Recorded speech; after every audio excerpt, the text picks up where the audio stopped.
And well, I suppose in some sense they are, insofar as they predated them in time, but the fundamental issue is that, well, this image has to be held up as transcendent, and by that I mean it's an image that's got to be at the basis of a value structure that actually works insofar as there's going to be human beings, because there aren't any human beings without the infant and the mother. And so if that's not held up as an image of ultimate value, then everything falls apart. And it's something our culture does extraordinarily badly. I had a client recently admit to me in ashamed tones that she wanted to have children. And I said, well, you don't have to be ashamed of that, especially not if you're talking to me. And she said, oh, that's such a relief, because I can't talk to anyone about it at work. They seem to think that it's, degrading. I thought, that you can hardly diagnose a culture as more pathological than that. That's so appalling, and it's so hard. It's one of the things I really feel badly for young women, because they're not guided through this with any sense whatsoever. And I'll tell you what my experience has been working with women, and you can take this for what it's worth. And I've worked with women who've achieved the highest levels of their profession. I don't mean just in academia, but in a number of different fields. This is what happens. We'll take the typical woman, conservative woman, because they're more typical, conscientious, not particularly open. So they're dutiful people, they're existing within the structures of their society. So I'll take female lawyers as a classic example. So they're very good at high school, very hardworking, very intelligent, but very dutiful, and often rather agreeable. And that's important, because it means to some degree that they want to please and they'll do what they're told. And so part of the reason I think that women are outperforming men in elementary, junior high school, and university is because they're more likely to be obedient. And I know that to some degree because we did analysis of students in Quebec and found out that one thing that predicted grades over and above intelligence and conscientiousness was agreeableness, and agreeable people got better grades than their IQ and conscientiousness would predict. And that's particularly negative for men. So imagine this is what's happening. So you're a borderline student, and you're also a bit rebellious and antisocial. I'm going to fail you. Like you're right on the cusp. Don't like you much. You fail.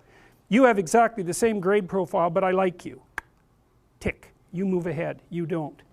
And so one of the things that's dividing men from women as they progress through school is the degree to which they're agreeable. Now that works out to some degree for women insofar as the agreeableness moves them forward, but they encounter the negative elements of being agreeable later in their careers. Anyways,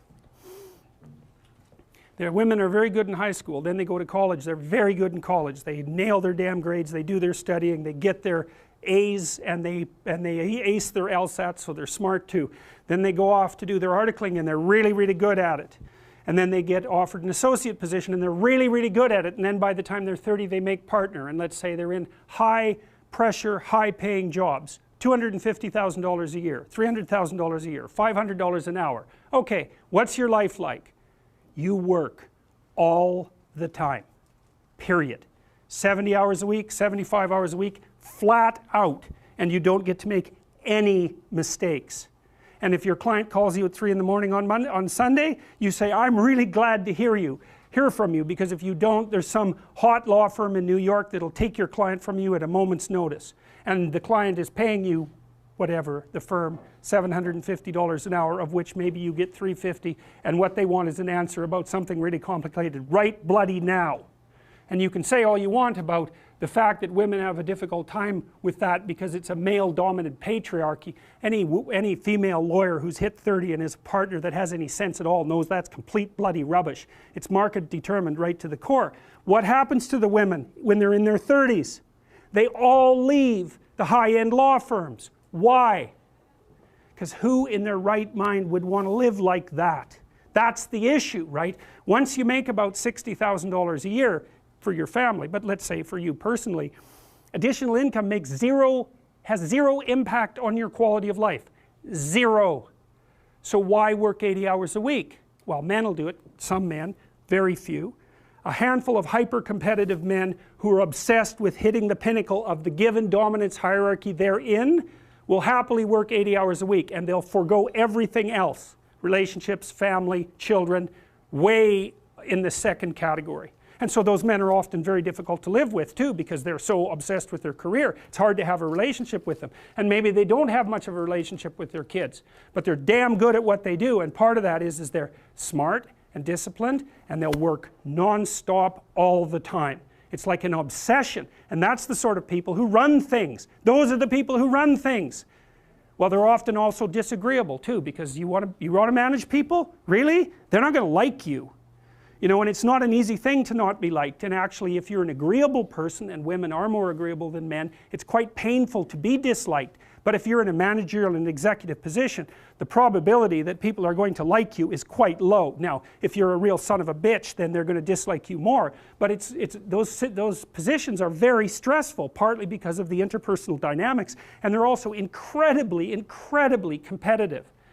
So the women hit that at 30 and they're completely qualified, and the law firms are bloody desperate to keep them, because it's really hard to find highly qualified people, especially once you've put all that time into training them, especially if they're also good at bringing in business. The law firms trip over themselves to try to keep them. They can't. The women think, why in the world am I doing this? Why in the world would anyone in their right mind do this? Especially because they're often married by that point too, and generally they've married a husband who makes as much money or more than them, so they don't need the damn money. And so they think, well, there's more to life than this, which is exactly the right thing to think, and so then they go and find a job that's 9 to 5 and controllable, so that they can hire a nanny and have some kids and have a life. And it's like, yes, that's the intelligent thing to do. So we've got things backwards in our culture. We're thinking, at least in part, why aren't there more women in positions of power? Wrong question.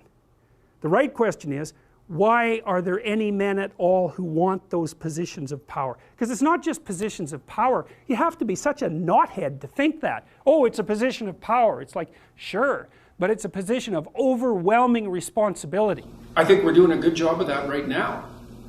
I mean, how fast do you think how fast could you even hope for things to change? Look at what's happened to the situation with women since 1970. That's changed so fast that people can't even keep up. It's not obvious, by the way, either, that it's been particularly good for women. Now, you could make a case that it was good for society, maybe. It's a tough one, eh? Because the birth rate has plummeted. And so, you know, maybe you don't care about that. Maybe you think there's too many people on the planet already, whatever. But, you know, it isn't that easy to figure out when something is working properly. One of the things we do know, we seem to know, is that to the degree that rights are extended to women, economic prosperity follows. So you can see worldwide that the societies that have extended the rights to women most extensively are also the societies that seem to be flourishing economically. And there does seem to be a causal relationship. But women have paid a big price for that. So what's happened in part is, first of all, for say, women who are middle class or lower, their lives have essentially fallen apart, because marriage is now restricted to the rich, which is also something to think about for those of you who think marriage is an oppressive patriarchal institution. It's like, okay, then why are only the rich people getting married? They're oppressing themselves? I don't think so. And so the women who are in the lower socioeconomic stratas are suffering madly, and so are their children. And they have terrible jobs most of the time, like jobs in retail where, you know, they're called in every day for the next day. They don't have a schedule that's set out ahead of them. They get paid very badly. They've got kids to take care of. And so they have no free time. It makes them really easy targets for useless predatory males. And it's really hard on the kids. And that's like 40% of the female population, something like that. You guys, you know, well, I don't know about all of you, but you're in university. You're part of the privileged cognitive elite, you know. So these sorts of things don't really touch you the same way they touch other people. And so women are much unhappier, if you look at national polls, than they were, say, in the late 1950s and early 1960s. And I think that's partly because freedom and happiness, those are not the same thing. They're not even close. And you know, I see young women all the time struggling to figure out what to do with their lives because they have no idea how to have a job/career and a family. So, and there's no answer to that. It's a really difficult problem. You know, and there's all sorts of ideas, like I did a lot of consulting for law firms for a long time, about a decade, and I had a lot of clients who were extremely high-functioning female lawyers, younger ones, trying to figure out how to balance their career with their desire to have a life. And, you know, you hear all the time about women being denied access to positions of power, and that's the consequence of prejudice and oppression. It's like, yeah, everything is caused by the same thing first, right? You have got one causal principle, wonderful, now you're a philosopher. You can figure out everything with it. It's like the law firms cannot keep their women in their 30s. They cannot keep them. the big law firms. They all leave. Why? Because the women hit 30, they're brilliant, conscientious, intelligent, they were deadly in high school, deadly in university, they nailed law school, they whipped through their articling, they made partner by the time they were 30. It was like they were in a rocket to the top position. What do they find when they get there? 80-hour work weeks, right? Because that's one of the things you want to think about. You know, you think that the people who run things are sitting at home smoking big cigars and like telling their minions what to do. It's like that is not, that's like the 1920s millionaire that's on the cover of the Monopoly game. That's no sociological analysis. I know lots of people like that, and they work all the time, from the second they wake up till the second they go to sleep. And they don't just casually work. You know, because I know some of you go to the library for 6 hours and you say, well, I studied in the library for 6 hours. Like, no, you didn't. You studied for half an hour. And you had coffee and you looked through Facebook and, you know, you went home and you said, well, I studied for 6 hours and you're happy about it. But you know bloody well you didn't. Partly because you can't. You know, I can only read for about 3.5 hours till I'm done. And I'm pretty good at it. So these people who are running things, there's corrupt people, obviously, but the vast majority of them, first, are self-made, and second, they're so bloody efficient and smart, you cannot believe it. And they work 80 hours a week. And most of them happen to be men. And why is that? Because there are a small number of insane men who will do nothing but work 80 hours a week. And no matter where you put them, if you put them in the middle of a forest with an axe, all they would do is run around chopping down trees. So the issue isn't why aren't there more women in positions of power? It's why are there any men insane enough ever to occupy those positions? You know, because we also know, and the data on this is very clear, what's the relationship between money and well-being? And if you make mistakes, you're done. Right? It's not like you occupy that position of power and everyone does what they're told all the time and your life is easy. It's like, forget about that. People are on your case to do exactly the right thing all the time, 100% of the time. And maybe you want that and maybe you don't. So what I don't know what people think is these people are all sitting in their offices with their like feet up on the desk smoking cigars and oppressing the world. It's like, that isn't how it works. Those people, they work flat out all the time. So, and it's fine if that's what you want, and some people are like that. They're hyper-industrious people, right, from a trait perspective, no matter where you put them. If you put them in a forest with an axe, they just wander around chopping down trees non-stop, right, because it's built into them. But if you want to have a balanced life, and you should want that, you know, because the other thing you'll find, and this is God's gospel truth, is that the older you get, if you have any sense at all, the more important your family is to you. Like the utility of your career, maybe that peaks around 35 or 40 and it starts to decline pretty rapidly after that. And what happens if you're fortunate, you have someone in your life that you love, that you've woven yourself together with, and you have some kids so that you have something to do from the time you're 50 till the time you're 80. And so it's a real mistake. It's a barren future without children, man, I can tell you that. It's a real mistake.